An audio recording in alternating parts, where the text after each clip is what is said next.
circles are written inside curves. It means na yung circle ay isusulat sa loob ng curve. Here are 5 examples. The gleam comes first.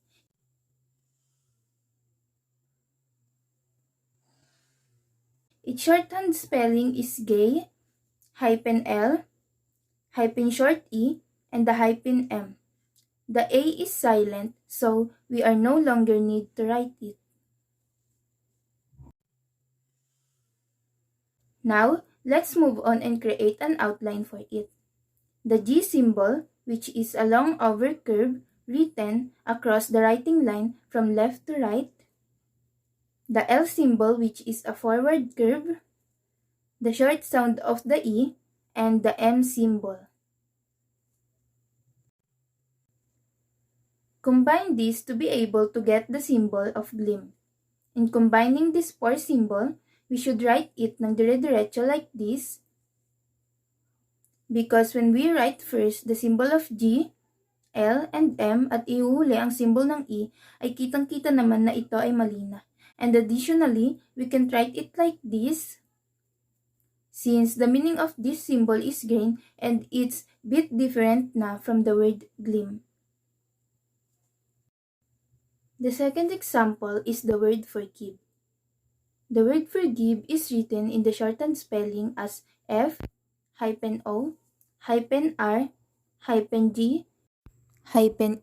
-B, with the E being silent. Next is write it into an outline.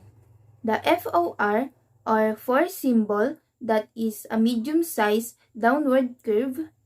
The G symbol, that is a long over curve.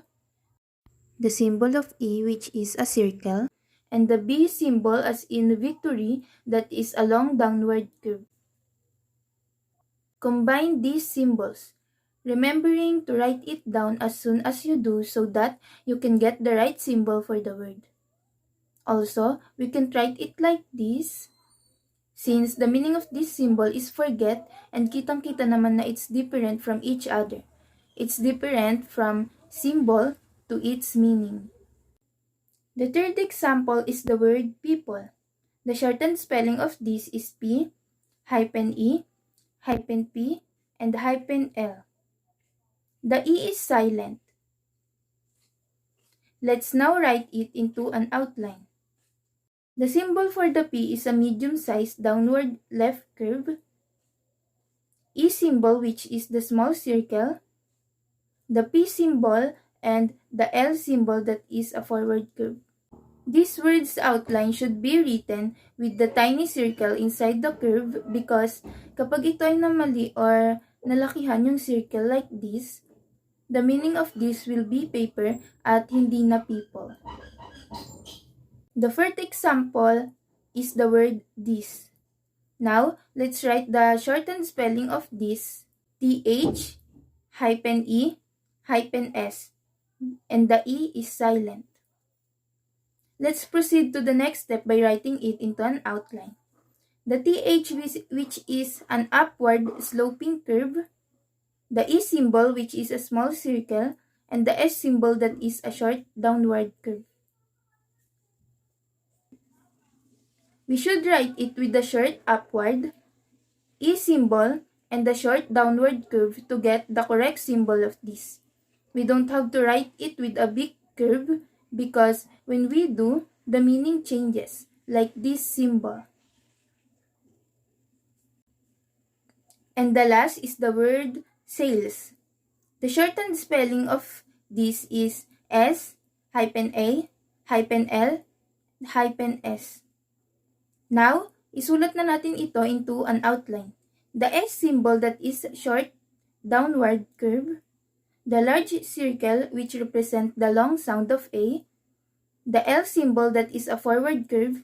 And the S symbol, that is a short downward curve.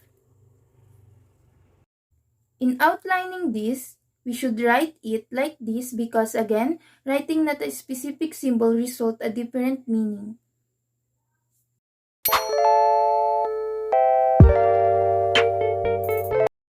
My name is Evangeline Ramos from Sedillo 25101A. At my topic is circular written outside angle. O kaya, ang bilog raw ay sinusulat sa labas ng angle. For example, made.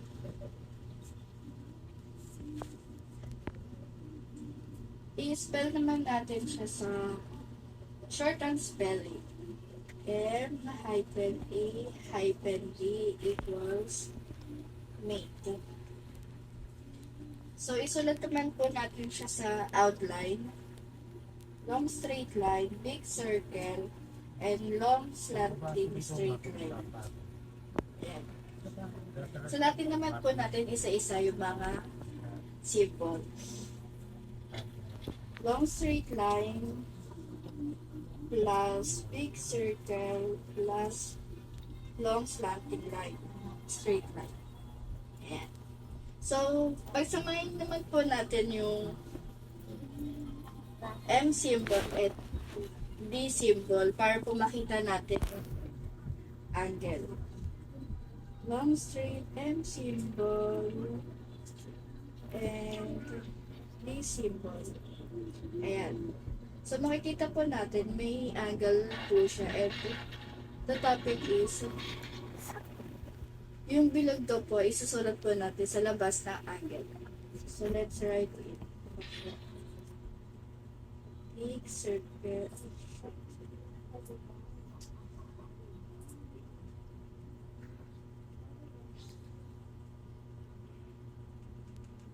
Ayan. So, hindi po natin siya pwedeng isulat sa loob na angle. Like this. Kasi mamamali na po tayo. Kasi po, ang sinasabi po is, circle is written outside the angle. So, mali po ito. This is correct and this is correct. For the second example is net.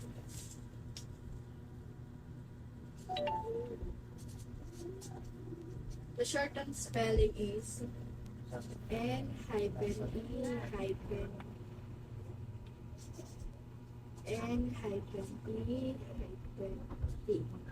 equals net. Sulat naman po natin yung outline.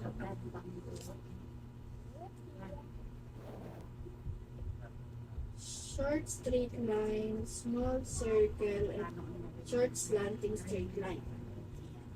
And then, pag isa-isa naman po natin yung symbol ng net. For the M symbol is short straight line plus the A symbol, small circle, plus short slanting straight line. Then, i-combine naman po natin yung N and T symbol para po makita natin yung angle niya. And as you can see, may angle po siya. And then, sa angle na yun, doon po natin ilalagay yung small circles, may outside angle. Ayan.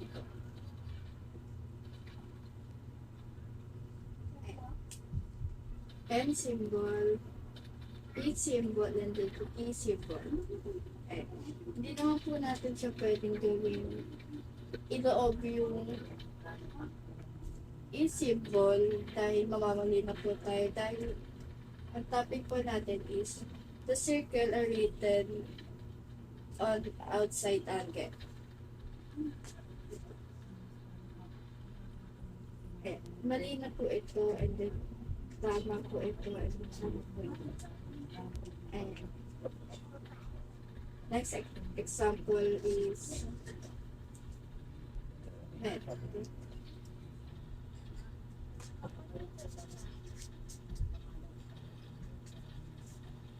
Shorthand spelling is M-E-T. The outline is long straight line, small circle, and then short slanting straight line. Ayan. Ulit, pag-isa-isahin po natin ulit yung symbol. For the M symbol, long straight line plus E symbol, small circle plus the T symbol, short slanting straight line. So, i-combine naman po natin ulit yung M and T symbol para makita din natin yung angle niya. And the T symbol. Ayan. So, may angle po siya ulit. Dito po natin isusulat ulit yung small circle. Ayan. Hindi naman siya pwedeng ganito na ipaloob yung circles sa angle. This is wrong and this is correct. Correct. The next example is team.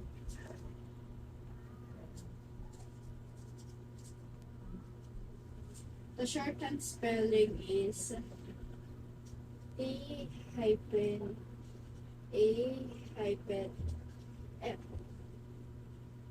Let's write naman po sa outline niya. Short slanting straight line, big circle, and then the long straight line. Ayan. Usulat din po ulit natin yung symbol niya. T symbol is short slanting straight line plus the big circle and plus long straight line. I-combine naman po natin yung P and M symbol para makita po ulit natin yung angle. T symbol, M symbol. Pakikita nyo po rito, may makikita po kayo angle. Ang ito po natin susulat yung circle. Mama. So, ayan. Hindi naman pwede natin gawin na ipaloob yung circle dahil mamamali po natin ulit yung outline. Like this. Mali na po ito. Correct. Correct. For the last example is need. Need. The last example is need.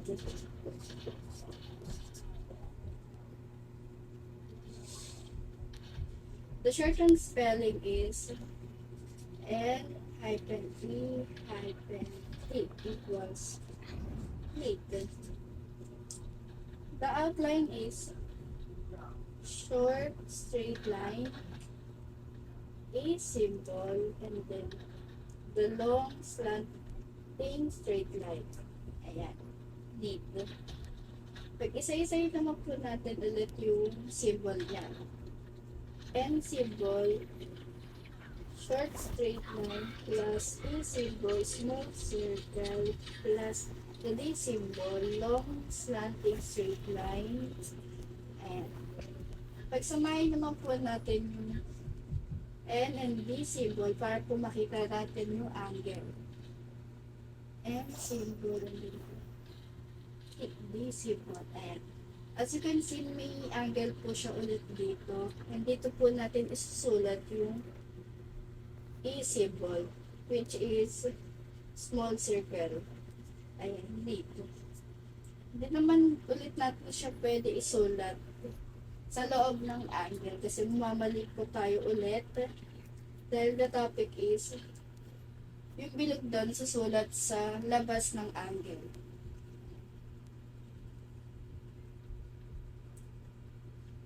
Ayan. This is wrong, this is correct, this is correct. And that's all. Thank you.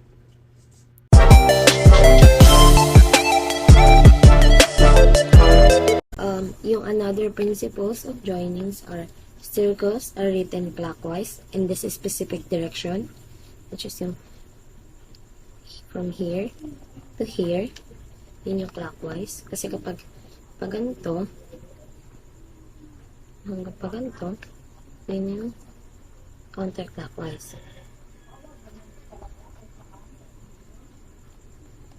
On a straight stroke. Ano nga ba yung mga straight stroke? Yun yung symbols N, symbols M, symbols T, and symbols D. Consider pa rin naman ito na straight stroke on a slanting position nila lang.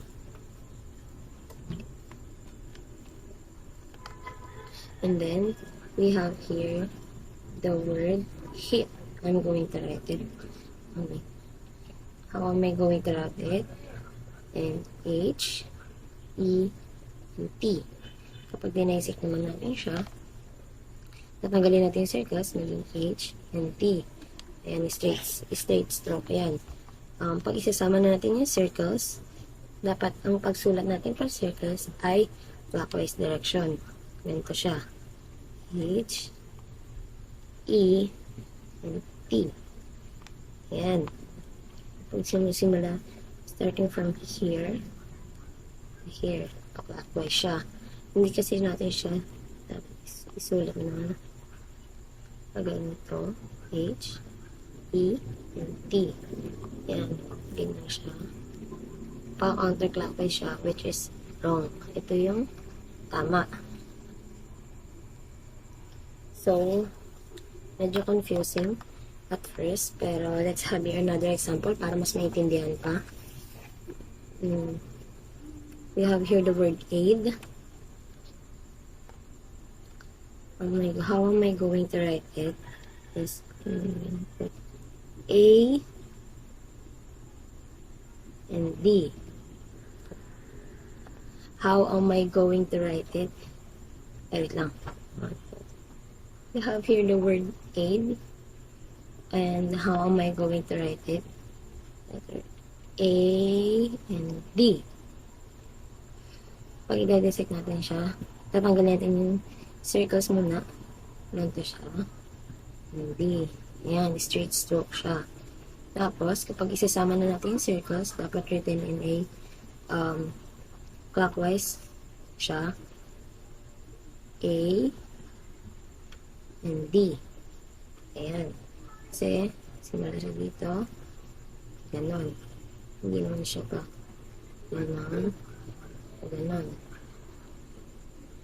It is wrong. Ito yung tama. Let's have here another examples. So, we have here the word mate. We're going to edit ang symbol M, A, and T. Kapag tatanggalin naman muna natin yung circles, we have here the word M, and T. Kapag isasama na natin yung circles, ganito ang mangyayari. Dapat isisulat natin clockwise yung circles kapag sa straight stroke. M, A, and T. Ayan. Starting from here, clockwise siya. Hindi siya dapat isusulat ng pag ganito. A, T. Kasi mali siya. Kasi pa-counterclockwise yung sulat niya. Ito yung tama. Ayan. Let's have, these are the two example words. We have the T, letter of T, and I. Ayan. Kapag dadisik natin siya, tatanggalin natin yung circles muna, and T. Pag sisulat natin, isasama natin yung circles, dapat pa-clockwise yung pa rin yung sulat niya. T, and I. Ayan, nagsimula siya dito. Punta dito. Ayan. Pa-clockwise yung sulat niya. Then, hindi dapat siya pa ganito. Ganito. Mali yan. Ito yung tama. Kasi, huwag naging papunta dun yung sulat niya. Let's have here another examples. Letter M, E, and T. let's have here another last example. Let's have here another example. 1, 2, 3. Let's have here another example. Let's have here another examples. Symbol M, E, and T. Kapag i-dissect natin siya, susulat natin yung mga straight stroke. Yun yung M and T. Kapag sisulat naman natin siya na may kasamang circles na dapat written and clockwise, yung M, E, and T. Nagsimula siya dito. Punta dito. So, clockwise yung pagsulat niya. Hindi dapat yan. Hindi siya ganito. M, E, and T. Ito yung mali. Pero yung tama kasi pupunta dito yung sulat niya. So, ito yung tama. I hope naintindihan niyo yung lessons ng circles are written clockwise and in this direction on a straight stroke.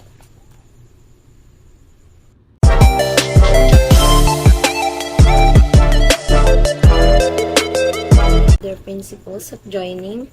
The circles are written clockwise in the specific direction from here to here between two straight stroke in the same direction. Yung between two sa gitna ng two straight stroke the same direction siya. I have here the word did. Isusulat ko siya D, E, D. Kapag i-dissect ko siya, isusulat ko yung dalawang straight stroke. Yun yung D and D. Ayan, sa gitna niya, yung circles. And, paano kapag sasamahin ko siya, isusulat ko siya is D, E, D. Yung circles, written siya in clockwise motion. From this to this siya. Hindi naman natin siya pwedeng sulat ng ganito. D, E, D. Kasi, wrong na yun. Ito yung tama. Okay. Another example would be name. N. Another example would be name. N, A, M. Pag i-dissect ko siya, dito yung sulat natin yung dalawang straight stroke on the same direction, in the same direction, N, M. Ayan. Dito sa gitna, isusulat natin dito yung circle. Paano natin siya gagawin? N, A, M. Written in a clockwise motion siya. Simula dito, dito. Hindi naman siya N, A, M. Hindi na siya kasi written in a counterclockwise na siya. I have here the word tide. So, how am I going to write it? T, I, and D. Pag i-dissect natin siya, para makita natin yung dalawang straight stroke, yun yung T and D. Dito siya. Dito natin susulat yung circles na written in a clockwise motion. Pagsasama natin, paano natin siya gagawin? T, I, D. Because it's written in a clockwise motion. Starting from here to here. Hindi natin siya pwede sulat ng dito. T, I, and D. Kasi mali na siya. Sulat na siya as counterclockwise. Another example natin is yung word like dating. How am I going to write this? D, A, T, I, N, G. Pag i-dissect natin siya, na two straight stroke is D and T. Siya. Tapos, kapag ano natin, dapat yung circles natin, isusulat na natin siya as clockwise motion. The word D, A, T, G. Yan, ito yung siya as a clockwise motion. Hindi natin siya isulat na. D, A, wait, sorry. D, A, E. G. Yan. Counterclockwise yung ganyan, which is mali. Ito yung tama. Ang sunod natin na example, ang last natin na example ay main. I have here the word main. It written as M A N. Tapos, kapag i-dissect natin siya, M N. Yan, makikita mo dyan yung dalawang straight stroke. Tapos, dapat dito, makikita mo dyan yung circles na written in a clockwise motion. M, A, N. Ayan. Nasa gitna siya ng dalawang straight stroke and written siya as a clockwise direction. Kasi kapag ito, M, A, N, it is wrong. Ito yung tama kasi ang sulat nito ay counterclockwise.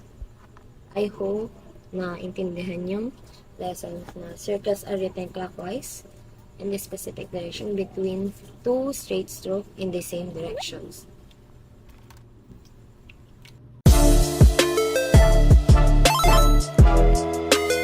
Good day, everyone. Today I'm going to discuss the third principle in joining principles, which is the O hook is written on its side before and after N, M, T, and T symbols, unless a downward stroke comes before the hook. So what does this mean? There's a specific principle when we combine O hook with N, M, T, and T. So first, let's write the O in shorthand. O is written in shorthand like this. It is a tiny hook, but there's a specific principle that says magiging pahiga daw po siya. Written on its side, before and after. N, a short forward straight line. M, a long forward straight line. T, a short upward slanting line. And D, a long upward slanting line. Magiging pahiga daw po siya kapag sinulat ay bago at pagkatapos ng N, M, T, and D. So, ganito siya. Magiging parang letter C siya. Magiging pahiga daw po siya. To fully understand this principle, let us have some examples. For instance, the word home. Home in shorthand spelling is H-O-M. Home. But when written in shorthand, it will be like this. Home. Magiging ganyan po siya, pahiga. This is when the principle is being applied. First, let's dissect it. We're going to dissect it. H, which is a dot. O, a tiny hook. And an M. So, ayan na po siya. Magiging ganyan. Magiging pahiga daw po dahil it is before M. Kaya siya naging pahiga. It is written on its side. Pahiga po, katabi ng M. At hindi po siya isusulat ng paganto po. When you write it like this, it's not correct. It will be wrong. Ito po ang tama. Let's have next example para po mas lalo pa nating maintindihan. Let's have the word loan. Loan. So the shorthand spelling of loan is L-O-M, loan. When written in shorthand, let's zoom it in. It will be written like this, loan. Let us dissect it. First, L plus O, a tiny hook, plus a short forward straight line. And when written, when combined, sabi, magiging pahiga daw po siya. Like this. Lone. Bakit pahiga? Because O is before N. Before N. Ayan. Before N siya. Before N. Kaya po siya pahiga isusulat. Hindi po siya isusulat ng paganto. Para mas madali daw po siyang isulat because shorthand is made for the purpose of speed writing. Para mas mabilis po natin masulat yung mga longhand word. So kapag ginanto mo pa po siya, hindi po siya tama. Mali po. Ito po ang tama. Next example is tone. So tone in shorthand spelling is T-O-N. So para lang siyang tone.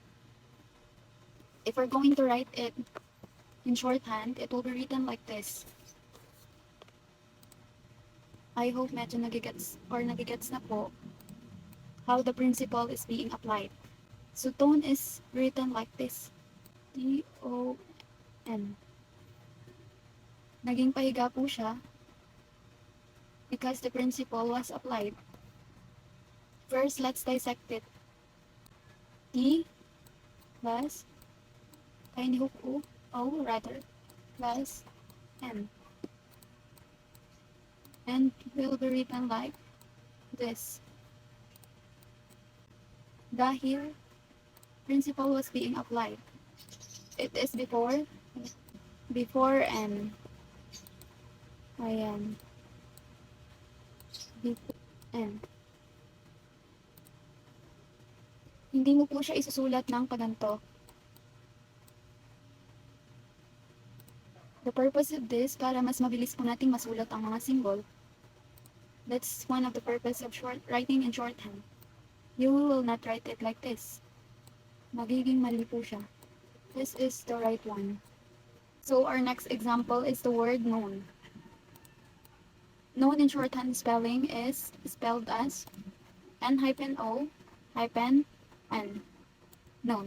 Kapag sinulat siya, it will be written like this. Ayan. Known. Naging pahiga po siya because of the principle. First, let's dissect it. N plus O plus N equals known. Bakit siya pahiga? Because O is before N. Before N. And the principle states that it will be written on its side. O is written on its side or pahiga daw po bago at pagkatapos ng N, M, T, and T. So here in our example, we have before and again. You will not write it like this. Hindi mo po siya isusulat ng paganto. Mali po ito. This is the correct one. When writing, known. Dahil magiging pahiga po siya, because O hook is written on its side, bago, at pagkatapos ng N, M, T, and D. Next example. Let's have the word Tom. It is a proper noun. Tom. Pangalan ng tao. So when we're, the shorthand spelling of Tom is T-O-M. We capitalize the letter T because it is a proper noun. So when we write it in shorthand, it will be written like this. T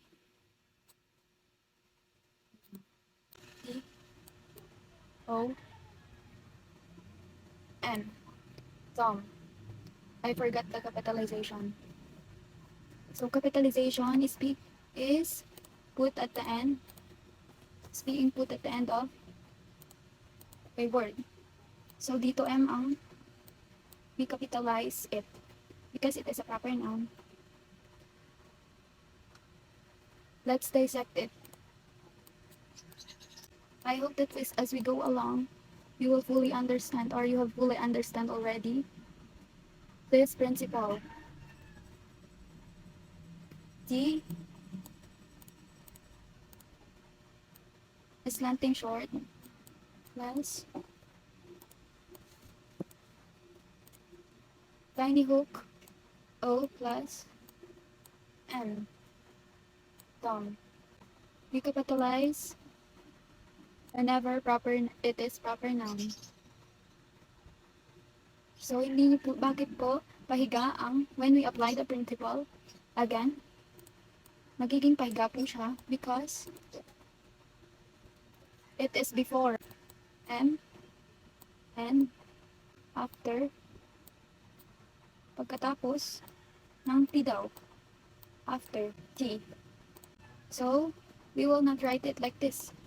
Hindi natin siya isusulat ng paganto.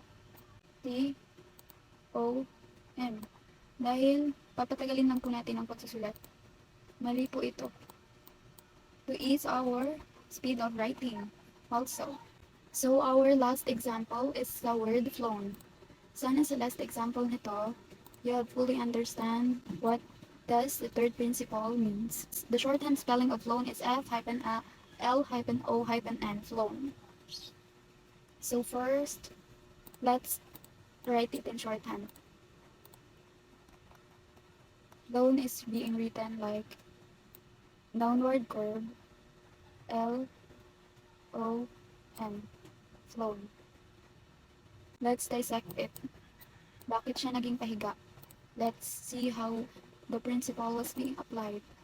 First, downward curve F plus L, curve upward, plus O, tiny hook, plus N, the short straight line, rather, forward straight line.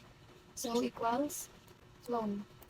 So, the principle was being applied because it is after N. So, magiging pahiga daw po siya dahil N symbol is before O or after, before rather. So, hindi po siya isusulat ng paganto. F, L, O, N. Mali po. It's not correct. This is the right one. Pahigabaw po siya, so let's go back to our third principle na O is written on its side or pahiga, bago, before and after, bago at pagkatapos ang N, M, T, and T symbols. But there's an unless. Unless. So, let's have an example sa unless. Unless a downward. Downward. So, what does this mean? Let's have an example. Hindi po i-apply ang principle na to unless the downward stroke comes before the hook. So, paano ba siya? Paano malalaman na hindi natin susulat ng pahiga ang O hook? So, first, we have phone here. Phone. PH sounds like F. So, we write what we hear. F-O-N is phone. It's written like this. Downward curve. So, F-O-N. Sabi sa principle, hindi isusulat ng pahiga ang O hook kapag naunang maisulat ang downward stroke. So, F is a downward stroke. Downward stroke si letter F. First, let's dissect it muna. Let's dissect it. F. Downward curve plus tiny hook O rather plus N. Phone. Hindi po na-apply ang principle natin na pahiga because downward curve is written before the O. Ayan. Ayan o. Before the O hook. Ayan. We will not write it like this. F-O-N. Mali po siya. Ito po ang tama. Kasi pag sinulat natin siya ng FON, magiging ganito siya. Hindi po may emphasize yung O at N. So, mali po. This one, not this one. Let's have our second example, bone. Bone is, in shorthand spelling is B-O-N, bone. So, bone is written like this. B is also a downward curve or stroke. Paganto po siya. Ganyan si B. Long downward stroke facing our left. B-O-N. Let's dissect it first. Downward curve B facing the right. Tiny hook O plus and bones. Dahil downward curve or stroke is written before the O hook. Before. Tingnan natin. Nasulat siya bago pa yung O hook. Nauna siyang isulat. So, the third principle does not apply to this word. Hindi po natin siya isusulat ng kaganito. B-O-N. Kasi, hindi po may emphasize B-O-N. Parang hindi po may emphasize yung stroke niya. Mali po ito. This is the correct one. So, I hope that you have fully understand this third principle. Ang third principle natin ay the O hook is written on its side before and after N, M, T, and D symbols unless a downward stroke comes before the hook. Joining principles are very important as it will teach us how are we going to join the strokes properly and for us to determine what principle we should apply in a specific stroke to make an outline. It will also help us fully understand why our circles are written inside the curves and outside the angles, or it is written in a clockwise motion and the likes. It also plays a vital role in learning shorthand, so it's important for us not to only memorize it but also fully understand the rationale behind the principle. That's all. Thank you and God bless.